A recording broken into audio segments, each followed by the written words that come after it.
Great news! There's a quick way you can save money. Switch to Geico. Geico could help you get great coverage at a great price, and it only takes 15 minutes to see if you could save 15% or more on car insurance. Go to geico.com today and see how much you could save. Good Friday morning, everybody. And there's no better phrase than Good Friday morning. Welcome in, Golic and Wingo on ESPN Radio and ESPN2. Glad you're with us. Trey Wingo, Mike Golic, and Mike Golic Jr.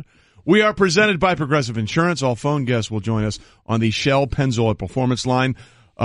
We made it. Yes, we did. It's Friday. And proud of you guys. It is. Look, for us, that's a victory. I mean, are you kidding me? And especially this Friday. Yeah. Because we have one of the greatest things to look forward to. Yes, we do. A trip to Minnesota. No, before that, the Pro Bowl.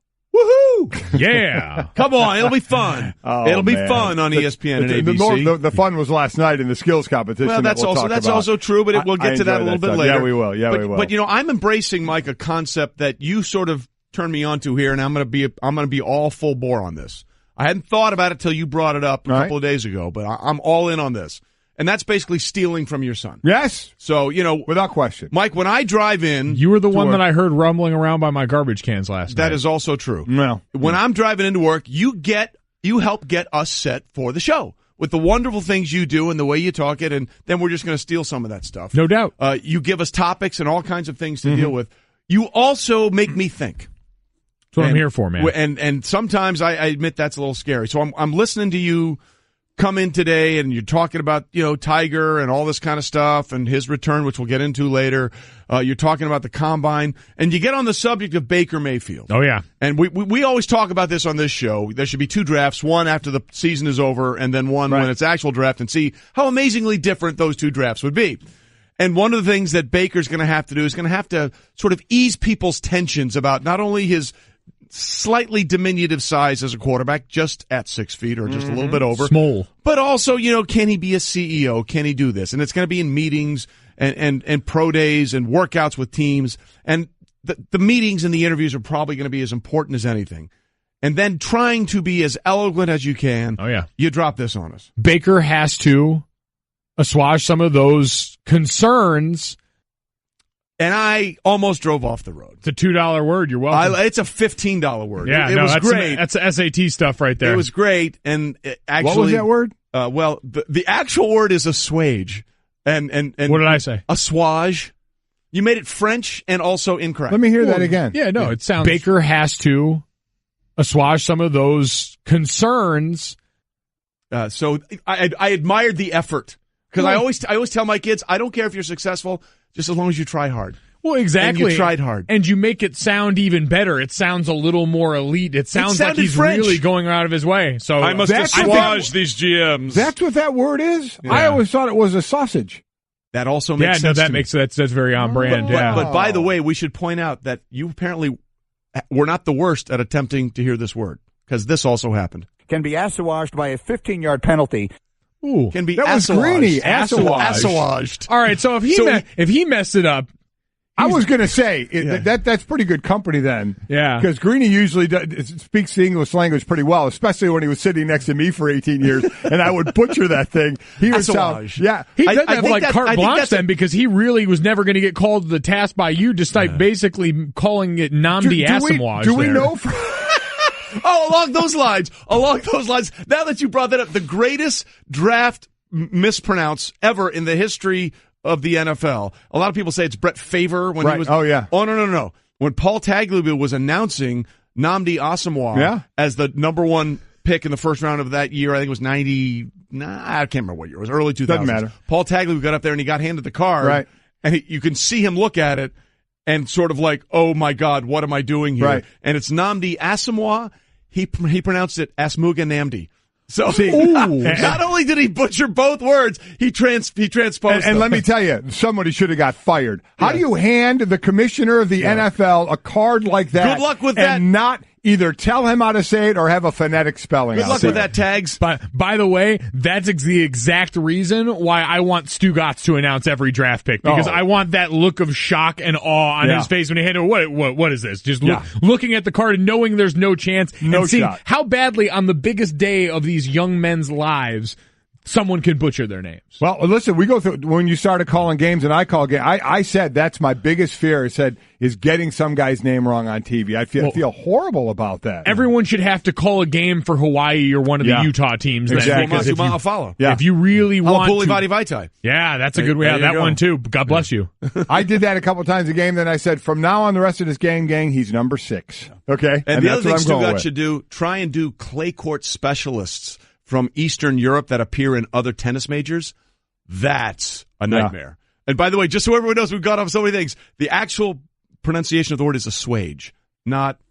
Baker has to assuage some of those concerns. And nor is it. Can be assuaged by a 15-yard penalty. So it's assuage. Are we sure there are not multiple pronunciations? Yeah, we need Dr. What's-his-name from the spelling bee. From the spelling bee. If all right, well, look, by the way, the reason the Greeny drop came up, because I told Stanzik to find this thing, and I typed into the computer, and that was the first thing that came up when he typed in assuage. You know what? I'm adopting assuage because that one that one to me is the most like. That sounds like a town in New Jersey, and it's your Ramapo. It sounds like something that you get beeped out every time you say it. Exactly. The FCC is going to send us all a nice envelope. What are they doing over there? So again, thank you for giving us 7 minutes of content. There you go. Just want you to know, we appreciate that very much on a Friday morning. How you roll? As we are ready to roll. Now we're going to do the actual show. Yeah, we ready? are. Let's start. It's time for Off the Top. Whether you like it or not, it's just beginning. With Golic and Wingo.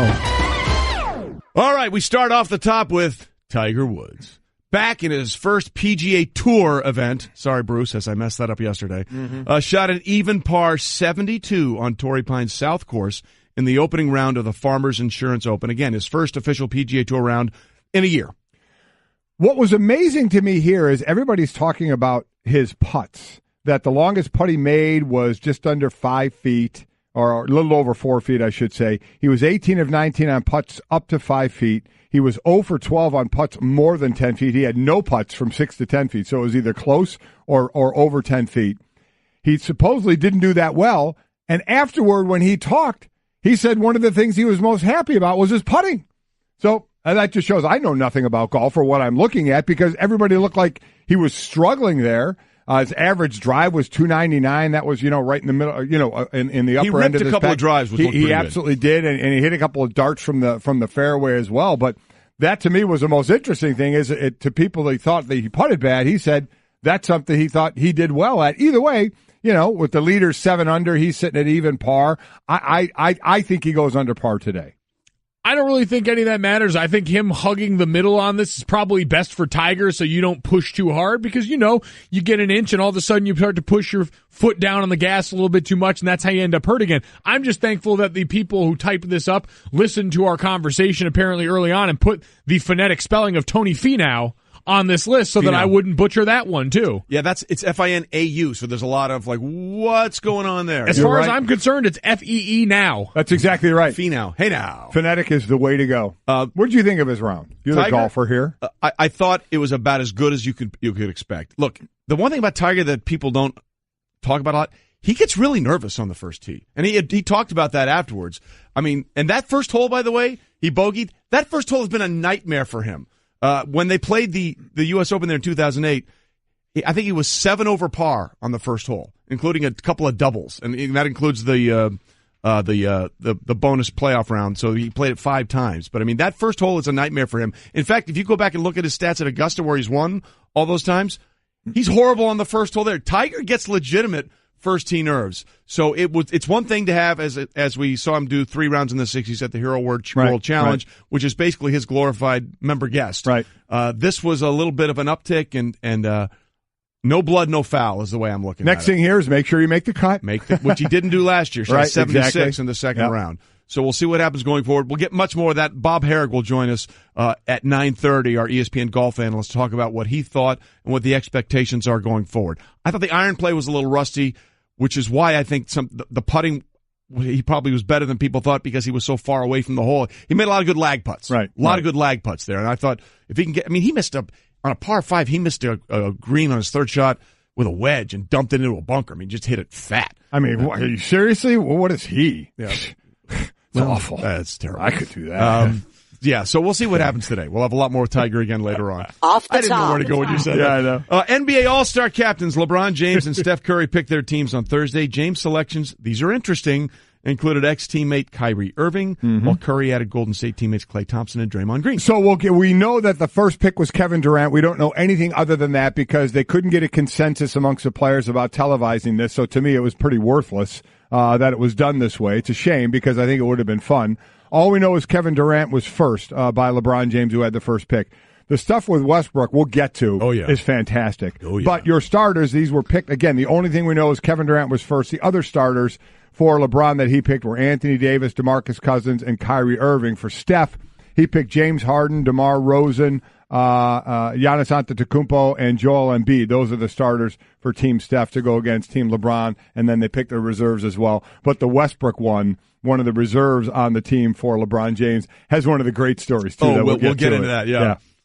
You mean his underboob T-shirt? No, not that. That was interesting. I didn't understand that shirt at all. I need that to catch fire this year. That'd be big for someone that sweats in that area as much as I do. Get a little aeration in there. Did you see that shirt, Trey? It was a shirt that now it had other holes in it up like by the shoulder. Yeah, it looked like it was out of the Yeezy line. But then it had a big hole in it right below. Right there, yeah, a little under cleavage. The man boob line. Yeah, a little. Yeah. It did. It looked like man cleavage. I didn't understand it. I didn't understand it at all. You know what? It's an acquired taste. It's one of those different looks in this situation. Going back to the actual All-Star team, though, real missed opportunity by Steph Curry. Not going out and grabbing Kevin Love. Steph had to worry about a bunch of different teammates. You knew they weren't all going to end up on the same team. Well, there's a lot to get into that's eminently fascinating, but I'm told, wait a minute, we have breaking news. Let's go to our researcher, Brett. Brett, you have an update for us on something very significant. Yeah, according to Merriam-Webster, the 3 acceptable pronunciations of that word. Number 1, and this is the most common, is assuage with a hard J. Yeah. Okay. Number 2, assuage. Assuage. Ooh, with a soft G almost. Okay. And number 3, assuage. Oh, word? Oh. Hey, congratulations on the bronze medal. Wow. But okay. Congratulations on the bronze medal. No, that's fine. Most importantly, this was not one of the accepted ways of saying that word. Can be assuaged by a 15-yard penalty. That one is right out. That one is right out. I'm going to text Greeny on that one. Yeah, so I see that. So again, you're in the ballpark. Congratulations. Wow. You're on the medal stand. I'm over here sporting gold. Just take your loss, Trey. You have been an acceptable third place. You shot your shot and you missed. It's all right. Wow. Actually, you can go and play for Steph's All-Star team. I'll be on the winning team. I feel pretty good about my situation. I just want to be clear about that. That's all fine, yeah. Take your assists and field goal percentage. I'll be over here dunking, blocking, and stealing. Because that's what third place always does. Wow. Off the top. And we finish up. We'll continue, actually, with Off the Top. Actual things that actually happened and matter. Steph Curry's actual team, the Warriors, beat the Timberwolves 126-113 and scored 48 fast break points, their most in a game in the last 20 seasons. Yeah, they outscored them 48-15 in fast breaks. The Warriors have 38 games where they've recorded 30 assists and 30 fast break points over the last 4 seasons, more than twice as many as the rest of the NBA. That's, we always talked about San Antonio, the way they moved the ball, the team played, especially when Duncan was there, the big fundamental, but how it was such a team game. Well, man, at Golden State, they move the ball around. They assist to one another. It's a great team to watch, and it also helps when you have 4 All-Stars on the same team to do it, too. Yeah, it's an embarrassment. Again, we look at this situation, and for all the good that we talk about with the NBA, this team, we just kind of put them to the side because we understand it's over. There's nothing short of catastrophic injury that can shut this thing down. This team is unbelievable, and they remind us every once in a while when they really decide to go out there and give it their all, the things they're capable of are otherworldly. Yep. They certainly are. And a reminder, Celtics-Warriors at 8:30 Eastern on ABC tomorrow. Battle of the top teams in their respective conferences. Both teams have been in the zone this season. Brought to you by AutoZone. Get in the zone. AutoZone. And we'll finish up off the top with this. The Cavs, losers of 6 of their last 7 games, trying to bounce back this evening with a brand new lineup, Mike, as they take on the Pacers at 7:30 Eastern. Well, you wondered what was going to happen in the lineup, and it turns out Jay Crowder is going to the bench. Kevin Love's going to move over to forward, and Tristan Thompson is back on to play in the middle. This lineup only played together one time. This 5-man lineup had played one game this year, January 11th at Toronto.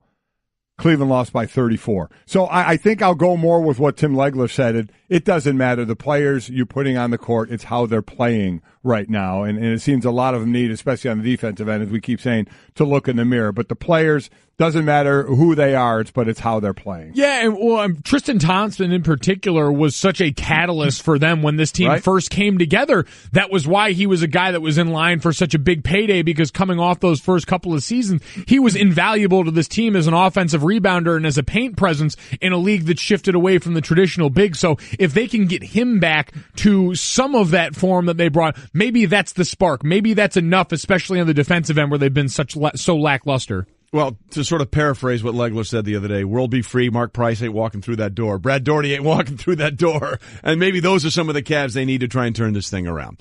Okay, that was off the top, and that takes us seamlessly to the next topic, which was the draft of the teams in the NBA and how it went down for the All-Star game. And by the way, they all agreed. LeBron said it afterwards, Mike, he agreed with you. Things should have been televised. Yeah, that would have made it much more fun. The only thing we know is that Durant was the number one pick. Yeah, well, and we know Al Horford was last. Yeah, we do not know that. No, I mean we do not know that. We probably know Listen, that, right? I don't want to have to assuage any more of your takes, so I do not know that. And the reason we didn't is the Basketball Players Association said players could not reach a consensus, and it therefore was not broadcast. That all I got to say is, hey guys, lighten up, okay? Lighten up, Francis. Lighten up, Francis. You call me Francis, I kill you. Lighten up, guys. I mean, come on. This could have been so much fun. And now, again, all we know is Durant was first, Horford was last, and then everything in between. Okay, stop with we don't know that. No, we don't know that. I feel like we can be pretty We sure. deal in facts. You reverse engineer enough of this, and you can go through and I think kind of figure out based on the way this went. Knowing Kevin Durant was first, Giannis was probably first on Steph's team, Kyrie was probably first on LeBron's team after that. Then you go James Harden. You can go down on the list and get a pretty good idea of where this all is. Kevin Love is the linchpin for me. You're just making guesses. Steph could have ruined things for the Cavs. Steph, I really have to question his killer instinct going forward. The mental warfare it would have been to steal Kevin Love early from this so that LeBron's one teammate in the All-Star team wasn't on his team after all the controversy they've been through. That's how you finally break your enemy. You know, in the Batman movie, when Bane says, I'll break your body, then I'll break your mind, then you have my permission to die. Yeah. That would have been that moment for Steph, and he's ruined it. So you're saying he didn't read The Art of War by Sun Tzu? No, clearly not. Yeah, he's clearly underestimated the ability of his enemy. Okay, a couple of things that were really fascinating about this. First of all, Russell Westbrook. Okay, they put out the list of who went there, and apparently he was very upset because the way the list was put out there, he thought he was the last pick for Team LeBron. Thoughts on being picked by LeBron for the All-Star team? Oh, that's cool, man. That's good, man. Finally, they got the team figured out. That's how you really feel.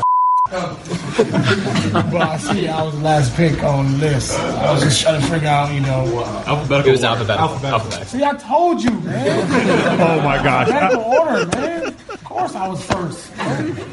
He thought he was the last pick. That was Carmelo Anthony, by the way. Right. So tell him how you really feel. That is the best because here's how the reserves are, and notice how they're laid out. LaMarcus Aldridge, A. Bradley Beal, B. Kevin Love, L. Victor Oladipo, O. Kristaps Porzingis, P. John Wall, W.A. Russell Westbrook, W.E. He thought he was the last pick of the draft, and it was ticking because he was saying all the right things, and as Trey just said, Carmelo yelled out, tell him how you really feel. So they obviously had discussed that before that he was mad that he was the last pick, and they told him it was alphabetical. Well, that is gold right there. But see, that's the thing is enough of this stuff has leaked out. Like KD couldn't wait to tell everyone. Surprise, surprise that KD was picked first. Also, we all kind of had to do the collective eye roll when KD came out there and said it's going to be fun to compete against Steph and Clay and Draymond. Like, oh, word, now it is? Yeah. Now it's fun to compete against those guys? Like all right. It wasn't when you had to try and beat them? Yeah, but you know what also the fun is of that? We're talking about Russell Westbrook not being the last pick on LeBron's team, which has Kevin Durant on that team. Well, Kevin Durant and Westbrook teammates. Not only that, one of the real interesting ones, LeBron took Kyrie Irving on his team. LeBron, thoughts on Kyrie? I just try to pick the best available players, to be able to team up back with Kyrie. It's always special, along with Kevin Love, just, for us to have another weekend to bring back some of the memories that we had when we were all together. So, Kyrie was available on the draft board. He's one of the best point guards that we have in our league. So it was an easy choice for me. All right, let's just call what it is. This pick tells you what's going to happen. What's going to happen? Next year, LeBron James is a Celtic. Oh, let's just be clear about that. Hot take. That's exactly.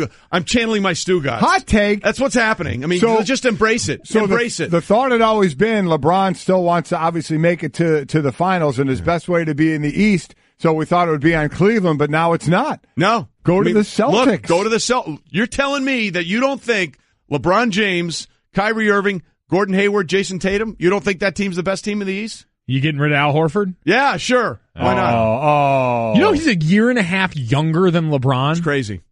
I was shocked by that. Just so you know, LeBron to we're all thinking maybe he goes to L.A. You think they trade him for Horford straight up? I'm telling you right now, he's telling you what he's going to do. He is telling you what he's going to do. Oh, that's LeBron James will be a Celtic next year. The hot take. I like that. Quite honestly, would seriously be the best team in the East. Wouldn't it? And the best way to get back to the finals. They would walk to the finals. Well, they'd have to go through Philadelphia. Well, they trust the process in that situation. There you go. Yeah. Exactly. Just throwing it out there. Just throwing it out there. Wow. Just if you're reading the tea leaves. I kind of like that when you're setting up teams. Yeah. That would be a team. You know what's amazing? Ultimate bridge builder, LeBron James. Yeah. Well, you know what's amazing in all of this is that's all become such a headline that none of us are focused on the fact that Russ and KD are back on a team together. Yeah. Like, what's that dynamic going to be like in that locker room for two guys that we talk about LeBron and Kyrie having sort of subtle issues with each other? It's a little more back channeled.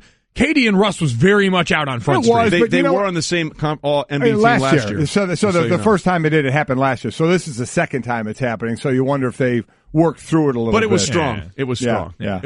I didn't want to assuage that take. Yeah. That was really good. Assuage. A sausage. One more time with emphasis. Can be assuaged by a 15-yard penalty. There you go. Not one of the accepted definitions. I would have thought that was the correct way to say it, any way to say it, because I always thought it was a sausage. I think I take the Merritt Parkway and go through the town of Osawage there you sometimes go. when I'm on my way into the city. All right, coming up, second time around, will it be the charm? We'll talk about that. Attention shoppers, clean up on aisle 14. Clean up on aisle 14. Someone dropped a jar of pickles. Kosher pickles. Beatboxing at a big box store. Surprising. What's not surprising? How much you could save by switching to Geico. A red minivan has the lights on in the parking lot. Geico. 15 minutes could save you 15% or more. Geico. Real quickly, for the rest of the time, my son Mike is on the show. When you see him, he has made his shirt to look like Russell Westbrook's shirt. Kind of. Maybe. It is bordering offensive.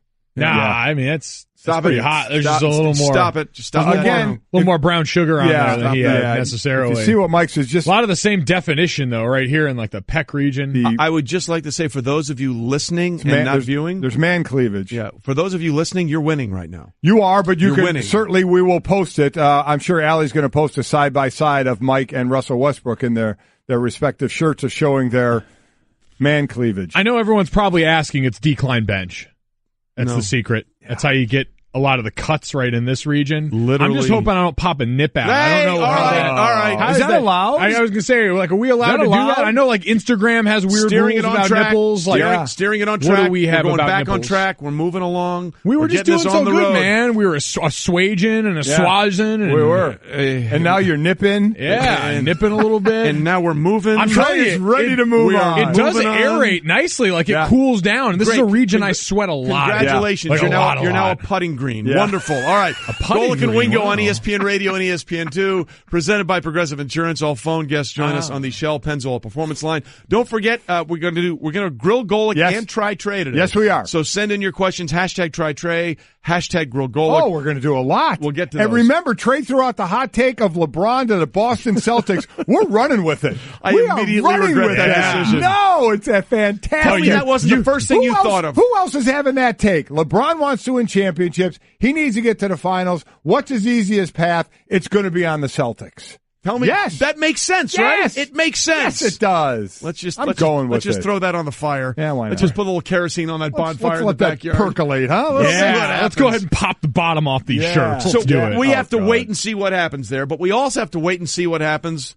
with what was announced yesterday. Yes. Vince McMahon saying the XFL is coming back in 2 years, in 2020. It will be an 8-team league. They'll play 10 games in a season. In the announcement, Vince McMahon promised that the game would be safer and it would be faster, about 2 hours in length, with providing, zero details on how the game would be safer or how it would be faster. So I want to get your first gut reaction, Mike, because we all lived through the XFL the first time. Your thoughts on XFL, the sequel, and what we know, or more precisely don't know about. See, here's the deal. I want it to work. A, I love football, and B, there are not enough outlets for players to play. And Mike, you'll be able to talk on this as part of that in missing a couple times, being like on the last cut for NFL teams. And then basically, you went in the FXFL, the Montreal up in the Canadian League, but there's just not those leagues for more players who have a chance because there are other good players out there. So I love the fact that other players will get a chance to play. So I wanted to work in the same time frame of February to April as they did last time. But, man, I don't know. I mean, the draw was it was going to be loud. It was going to be violent. It was going to be different. And it was a monster first week rating. Cut that in half the second week, and then it went in the toilet the rest of the way. So even that draw, so now he's going completely the other way in Vince McMahon and saying it's not going to be as violent. If you have a record at all of arrest, you're not playing in this league. Even a DUI, you're not playing. You're going to stand for the national anthem, and and it's going to be good football in a shorter window. Again, I hope it works because I want players to have opportunities, but I heard you say it this morning. I almost put a better percentage on this league never even getting off the ground, let alone being successful. Oh, yeah. I don't know how this is going to benefit Vince McMahon personally in the immediacy, but I have to imagine there's got to be some sort of financial benefit for him just getting this sort of up and going, getting the conversation starting around it, because I really don't think there's much of a chance either. And the difference is, so you talked about the FXFL was a league I was a part of, and we've seen spring leagues, right. We've seen these other ones that usually understand their place. And they say, all right, we're not going to compete with the NFL. We want to be a feeder. We understand that the guys that get cut, that are hanging around there, want a way to keep playing football, but ultimately want to get back in there. Right. Vince McMahon came out and said, we're not interested in being a feeder league. We're not interested in being a developmental league for the NFL. So what you're saying then is you want to be a competitor, but you want to be a competitor not doing things that are different. Besides, the obvious, really easy political overplays of, giving the people that don't want to hear opinions from their athletes that different from their own a chance and a place to go. That's really the only difference, because if you're not going to make it more violent, which is something that a lot of people who call football in its current form soft are going to want, that they're not going to get there. You're not going to get the quality of players. You're not going to have the money to throw at them. You're not going to have the facilities or anything else, I'd imagine, to put in front of these guys. So what do you really have but watered down football in a world where it already seems like people think it's oversaturated the market anyway? Well, see, this to me speaks to the brilliance of Vince McMahon, because calling this league the XFL is actually a complete disservice to what the XFL was. You alluded to it. Okay, they had cheerleaders in the stands with fans, and we're going to scrum for the football, and until a guy threw out his shoulder trying to get to the ball.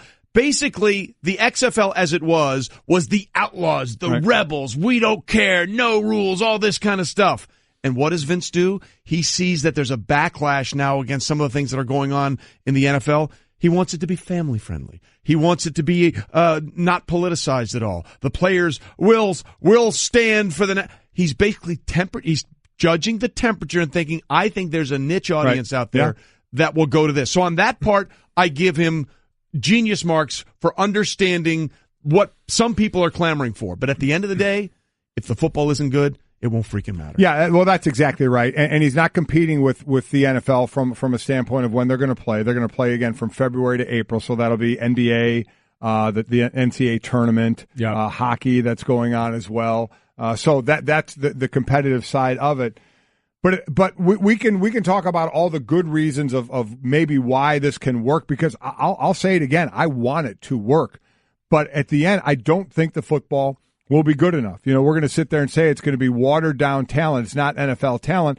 But I know someone will say, well, wait a minute. We all love college football, and that's not NFL talent. Only 1% of college players make it to the NFL, yet we watch college. Yes, we do, because of the college affiliation and the love for college. These are guys who are not branded with a college anymore, and he can say all he wants, Vince McMahon, about we're not going to be an NFL feeder league. But Mike, you know this. If you played in this league, what would you be trying to do? Well, that's exactly right. You'd be trying to get back to the NFL. You're trying to get back to the league. So let me ask this of you.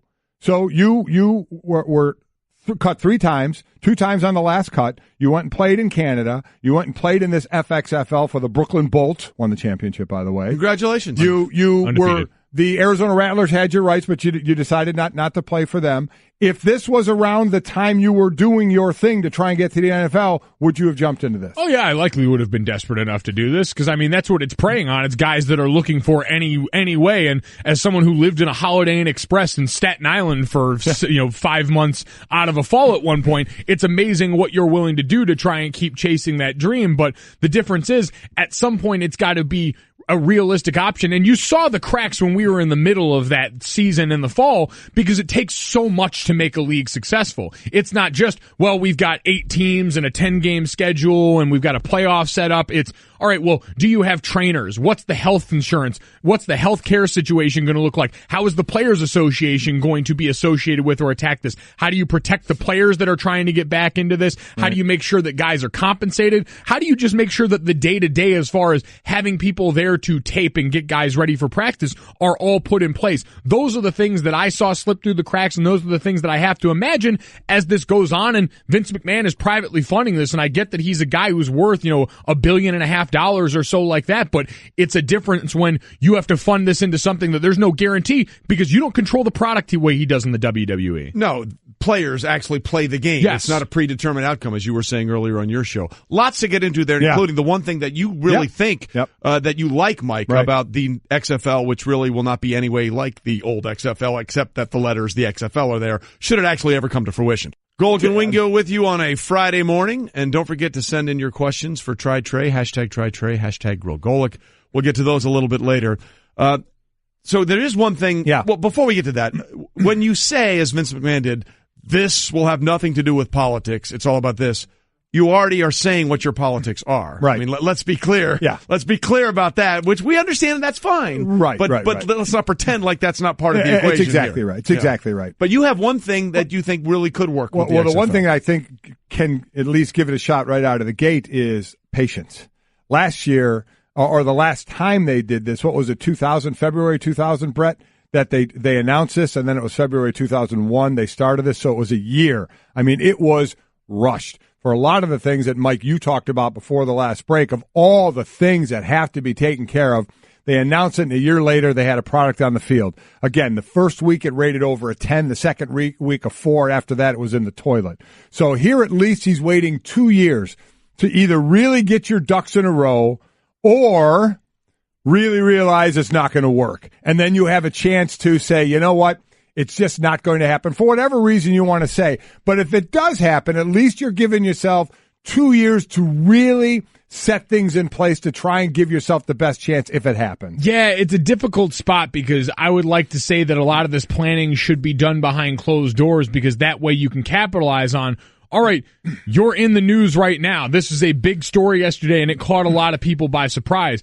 Would you be able to keep it under wraps if you're trying to put a lot of this together behind the scenes before you make the announcement? I don't know. But part of me also recognizes now that we don't have a long attention span as a group of people. And so you announce this, you get a lot of the initial coverage out of the way, and then it goes away for 2 years. And then we move on to something else. And we have no idea what the landscape looks like around football, around sports, around entertainment in general 2 years from now. We see how much it just changes month to month at this point. So that to me would be the worry, is that you can become irrelevant again and uninteresting very quickly. Well, the most important thing for this league to have any chance, I mean, literally any chance, is what he doesn't have right now, which is a television partner. Right. Okay. Let's be honest. This league has zero chance if it's not on TV somewhere. I mean, that's just yeah. And he brought up streaming, which we're seeing in the NFL now as well. But you still need to be on TV. I agree with that, and I'd also, and as you mentioned first in this, there were very little details given. Now they may not know all the details yet. but he did say he wanted to have 2 hours, fit in a 2-hour window. How are you going to do that? Man, how are you going to do that? 6-minute quarters? I mean, you're talking, how many less plays are you talking about in actual action on the field to fit it in a 2-window? Because you go a 3-hour window like the NFL or a little over that. If you're getting enough action, you're happy. It's just like in baseball when they're 3 hours. It's not the time, it's the pace of play. If the action is good, you don't mind sitting there for 3 hours. But, man, 2 hours, boy, I know there's the old adage of leave them wanting more, but would that be a little much? I don't know. To me, the announcement was like that old Wendy's commercial, where's the beef? Yeah. I mean, this all sounds wonderful, yeah. But we don't know where you can see it. You don't know what are the rule changes that I talked about, how they're going to implement it. I also find it hilarious that they call this the XFL because it's nothing like what the XFL was. You might as well just say we're trying a new league of football. It was interesting to me how tame Vince McMahon seemed for a guy that's usually very bombastic and for a guy who has the easiest punching bag and foil in the world if he wanted to go after him. You notice that was the one thing he didn't do was go after Goodell. He went after the politics of the NFL. He went after some of the other normal complaints that we see from people in football. But you've got the easiest place to get a win and get going in the world outside of calling Ravel Dan, which the internet loved. Yeah. Going after Roger Goodell would have been absolute catnip for a lot of the NFL audience and it would have endeared them to you to say, all right, I'm going to tell you what a catch is. I'm not going to fumble all of these policies. I'm going to get it right in the way that Roger Goodell can't. You've got inept leadership over there and I am going to fill that void. So quickly on this, because I heard a caller call in and I heard your answer. I'll let you say it. The caller said, don't underestimate Vince McMahon. He was very successful in the wrestling. Don't underestimate him being successful here. And I thought your answer was pretty good about knowing the outcome. Well, yeah, it's different, I think, when you can control the product, because even then you get to market to your strength. He'll be able to market personalities. He'll be able to market the stars if he gets them in this league. The difference is, to Trey's point, you don't know if you're going to have the quality, and when you can't control the outcome and it's predicated on the players being good enough to produce it, it's a different animal. We just need way more details about this thing. We do, and hopefully we'll get it, because, again, I'll say it, I hope it works. We like football. I want football players to have more opportunities to play football, more players. The best thing about the XFL the last time around, it gave the Steelers Ben Roethlisberger. Because Tommy Maddox went from the LA Extreme, went to Pittsburgh, he got hurt, in came Ben, there you go. Tommy Maddox actually got his career revived. That was about it.